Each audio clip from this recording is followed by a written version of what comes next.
வள்ளியூரில் கடந்த 2 மாதங்களாக குடிநீர் விநியோகிக்கப்படவில்லை என்று கூறி பெண்கள் காலி குடங்களுடன் சாலை மறியல் போராட்டத்தில் ஈடுபட்டதால் அப்பகுதியில் பரபரப்பு நிலவியது.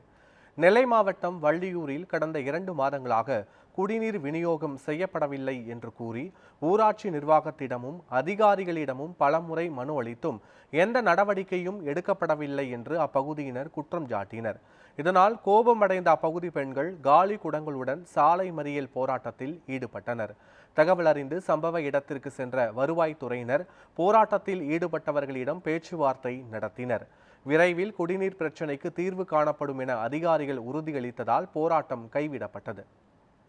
எங்களுக்கு நல்ல தண்ணி மட்டும் இல்லை, போர் தண்ணியுமே 3 நாளைக்கு ஒரு வாட்டி தான் வருது. நல்ல தண்ணி சுத்தமாக வரல. 2 மாதம் மேலே ஆகுது, இன்னும் நல்ல தண்ணியே வரல.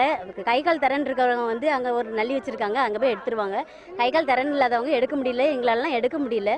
தயவு செஞ்சு நல்ல தண்ணியோ இல்லாட்ட போர் தண்ணியோ எல்லா தண்ணியுமே வர சரிசமமாக எங்கள் ஊர் எல்லாத்துக்கும் வரணும். அந்த மாதிரி நீங்கள் நடவடிக்கை எடுக்கணும். எவ்வளவோ மனு கொடுத்தாச்சு, ஆனாலும் எந்த பிரயோஜனமும் இல்லை. நாங்கள் சொன்னால் அந்த நடக்க மாட்டேங்குது. எங்களுக்கு விடிவு கிடைக்கணும். அதுக்காக தான் நாங்கள் இப்போ பஸ்ஸை மறித்தோம், சாலையை மறித்து போராட்டம் பண்ணோம். தயவு செஞ்சு எங்களுக்கு நல்ல நடவடிக்கை எடுத்து தரணும் மாதிரி கேட்டுக்கலாம்.